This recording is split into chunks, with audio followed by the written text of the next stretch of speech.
اهلا بيكم، معاكم كابتن ياسين. النهارده هنشرح في الحصه الثانيه النقلات بتاعه العربيه. يلا بينا.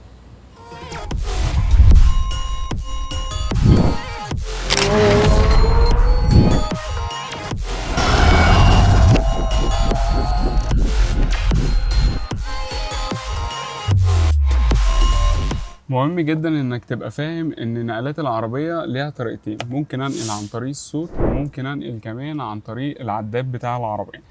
طيب لو العربيه قديمه شويه فالمستحسن ان انا انقل عن طريق الصوت، عشان طبعا هيكون صوت العربيه واضح. لو العربيه حديثه هنقل عن طريق العداد. احنا هنشرح التجربه الاولى عن طريق الصوت، وبعد كده هنبدأ نشرح عن طريق العداد. لو بصينا على عداد الكيلوهات، ده العداد اللي على اليمين، ده عداد الكيلوهات، ده اللي بيميز لي سرعة العربية، وكمان ده اللي هنتعلم من عليه ازاي ننقل غيارات في المرحلة التانية. طيب العداد اللي على الشمال بقى ده وهو العداد المهم، هو ده عداد الار بي ام. ده بيعرفنا حساسية رجل على البنزين وعدد لفات الموتور. دلوقتي انتوا طبعا سامعين صوت الموتور، الصوت ضعيف جدا، فلما انا هضغط بنزين بالشكل ده صوت الموتور هيعلى جامد قوي.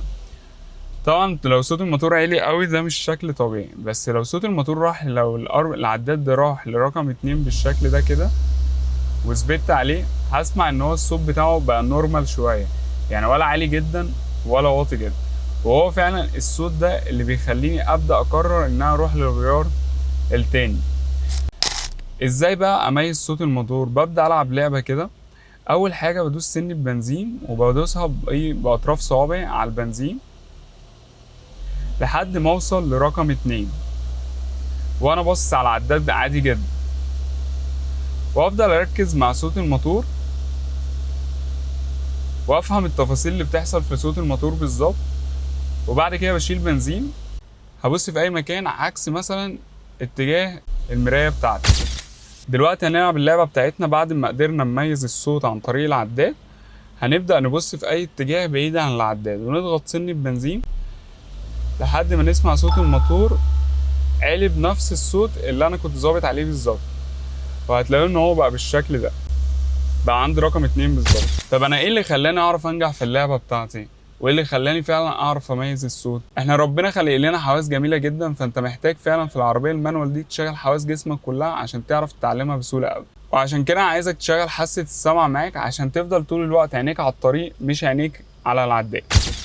مهم جدا انك تكون فاهم ان انا لو عايز انقل غيارات ابقى لازم لو انا بزيد بالسرعه هزيد بالتسلسل، يعني من الاول للتاني ومن التاني للتالت ومن التالت للرابع ومن الرابع للخامس.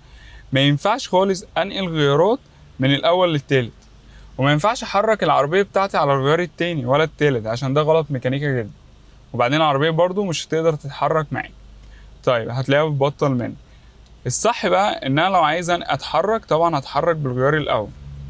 طب لو عايز اروح للتاني، عايز ازيد السرعه بالغيار التاني، بص انا هنا عملت ايه. حبست العصايه شمال ونزلت بيها دايركت على الغيار التاني، وده الاسهل ليا. في ناس هتقول لي طب ارجع مور، هو ده صح مش غلط، بس هيبذل منك مجهود على الفاضي، يعني هياخد منك وقت على الفاضي. فالاحسن ان انا على الاول وارجع تاني ان انا احبس شمال وانزل للتاني، ده الاسهل بتاعي. خلينا متفقين ان انا الرسمه دي اللي هتظهر معاك على الشاشه دلوقتي هي بتبقى عباره عن نظام مجرى، فحاول تمشي في نظام المجرى، ما تتعداش. يعني ما اجيش مثلا وانا في التاني اكسر يمين كده واطلع للمور، هتسمع صوت في الفتيس غلط قوي وهيضر العربيه ميكانيكا على المدى البعيد. يبقى انا بتعامل مع الفتيس ده بالراحه جدا، ادي اول ادي تاني وبمشي معاه خطوه خطوه. طيب هنجرب دلوقتي هنعمل الموضوع ازاي. طيب انا اول حاجه بجيب غير اول وببدا اتحرك بالعربيه بتاعتي. مهم جدا انك تبقى فاهم ان بوزيشن الحركه اللي انا عامله دلوقتي ان ايدي على الفتيس وايدي التانيه في نص الدركسيون، ده افضل وضع هيخليك تعرف تنقل غيارات. وانا دايس بنزين دلوقتي هبدا اسمع ان صوت الموتور بيبدا يعلى. اول ما اسمع ان صوت الموتور عالي بشيل بنزين ادوس دبرياج انقل غيار تاني وانا حابس العصايه ناحيه الشمال، وببدا اقف تاني دبرياج وفرامل زي ما انا كنت دايس دبرياج بدوس فرامل تاني، وببدا اتعلم الحركه دي مره كمان. بجيب اول وابدا اتحرك، والحركه اللي انا بعملها دلوقتي دي بتخلي العقل يبدا يحفظ الحاجه اللي انا بعملها. خلي بالك انت لو عرفت تنقل اول وتاني هتعرف تنقل تالت ورابع. يعني مهم جدا تتعلم النقلات ما بين البنزين والدبرياج في الغيار الاول والتاني عشان تعرف تنقل كويس جدا. ويكون الموضوع سهل عليك ما بين التالت والرابع. يعني مجرد ما انت اتعلمت بجد انك تعرف تعمل شيفت ما بين الغيار الاول والتاني، هتعرف تعمل شيفت في التالت والرابع. فهنكرر الموضوع تاني. هنسيب سنة دبرياج واحنا على الغيار الاول، هنمسك بوزيشن حركة ايدي في النص وايدي التانية على الفتيس، وده بيسهل ان انا ابقى فاكر ايه حركة الفتيس معايا. طبعا وانا باصص كده على الطريق هبدأ اسمع صوت الموتور، اول ما يعلى بشيل بنزين، ادوس دبرياج، انهي الغيار تاني، وابدأ اقف تاني واجرب الحركة من تاني. التكرار بيعلم الشطار. يبقى احنا كده مجرد ما نعملها من 3 ل 4 5 6 7 مرات هتلاقي نفسك حفظت حركة الغيار الاول والتاني. وهنبدأ نخش ازاي نروح للتالت والرابع. طيب احنا دلوقتي هنتحرك اهو بالغيار الاول. احنا دلوقتي هنتحرك بالغيار الاول وهنشيل بنزين اول ما نسمع صوت الموتور عالي ونجيب غيار تاني. وبعد ما سمعنا ان صوت الموتور عالي هيهدى تاني، وبعد كده هيزيد طبعا بالبنزين اللي انت بتدوسه. واول ما تسمع ان صوت الموتور عالي بشيل بنزين، ادوس دبرياج، اروح مور، ومن المور تالت. وبقى نفس النظام، صوت الموتور بدأ يعلى، اشيل بنزين، ادوس دبرياج، واجيب ايه رابع. يبقى انا كده قدرت ان انا انقل اول تاني تالت رابع. الموضوع سهل جدا في النقلات، بس مجرد ما انت بتحفظ الجار الاول والتاني ازاي اعمل شيفت وازاي احرك ما بين البنزين والدبرياج. ودايما احفظها بالطريقه دي، اشيل بنزين ادوس دبرياج، اشيل بنزين ادوس دبرياج. ودي ابسط طريقه اتعلمك بيها النقلات. هنتعلم بقى كمان ازاي ننقل عن طريق العداد. دلوقتي احنا هنبدا نتعلم ازاي ننقل من عن طريق العداد. دلوقتي العداد طبعا نزل للصفر. هجيب اول وهعمل ستارت من 0 لحد 20، ده بيبقى غيار اول. وهتبدأ برضو تلاحظ ان صوت الموتور بيعلى. اول ما يوصل ل20 هبدأ انقل اروح للتاني، ومن 20 ل40 ده تالت، وبنفس الطريقة برضو. مجرد ما وصلت ل40 صوت الموتور عالي فعلا، واشيل من البنزين ادوس دبرياج، انقل تالت. والستارت بتاع التالت من 40 لحد ال60. وبكده يبقى انا وصلت لنهاية التالت. هشيل بنزين، ادوس دبرياج، اجيب رابع. من 60 ل 80 زي ما انتوا سمعتوا كده ان صوت الموتور ايه عالي معايا. هبدأ اروح للخامس.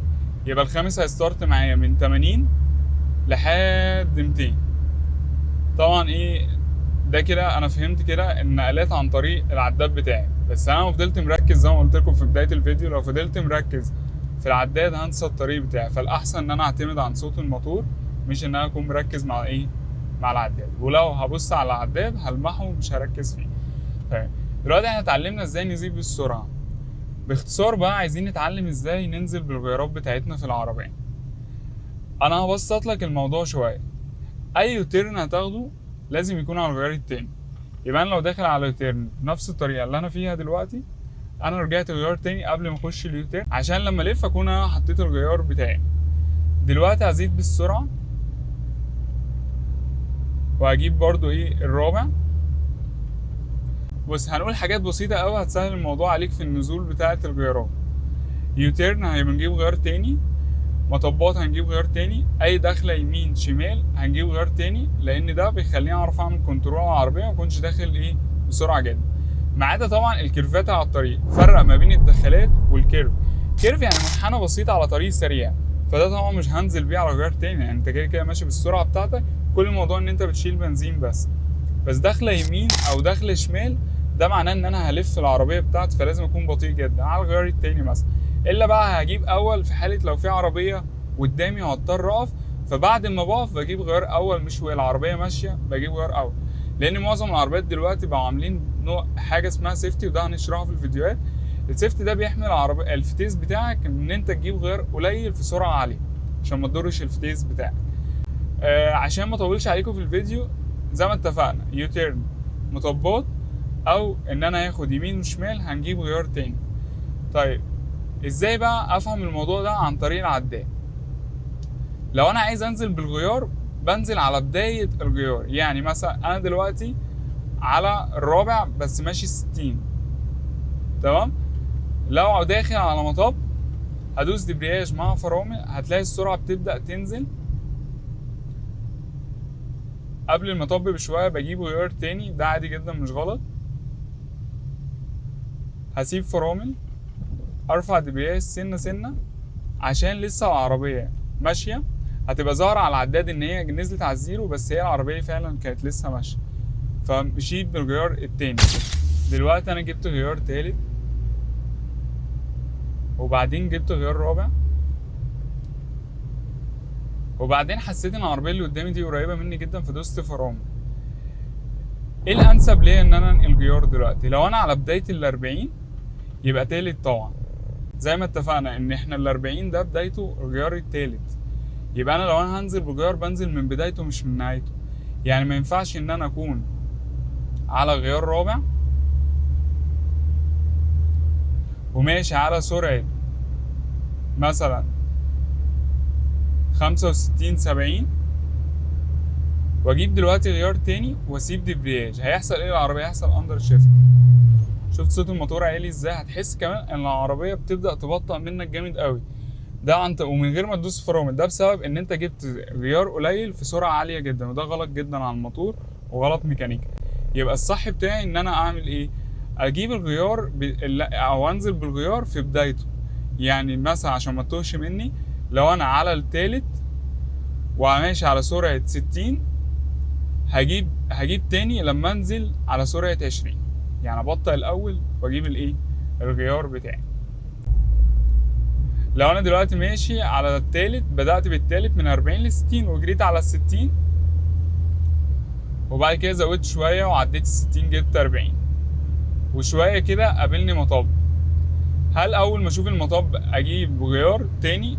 اقدر ان انا اجيب غيار تاني، مفيش مشكلة. بس كل الفكرة ان انا ببطأ شوية صغيرين، انزل عن سرعة 80 شوية، يعني مثلا اوصل لمرحلة 60 واجيب غيار تاني. بس ما تسيبش البرياج خالص الا لما تكون العربيه راحت عند المطب. وما تقلقش العربيه مش هتقف، لان هي كده كده ماشيه بحاجه اسمها قوه الدفع. فقوه الدفع دي بتخلي العربيه توصل لحد المطب بتاعك، لان انت كده كده كنت مزود سرعه من بعيد، فهي دي قوه الدفع. واول ما احس ان العربيه بتاعتي لمست المطب بسيب فرامل وارفع دبرياج، وانا كده كده كنت جبت غيار، فالعربيه هتمشي معايا من غير اي مشاكل خالص. طب لو عملت العكس وما نقلتش غيار وفضلت مكمل لحد المطب وركزت مع المطب، وارد جدا انك تنسى الغيار والعربيه تبطل منك على المطب.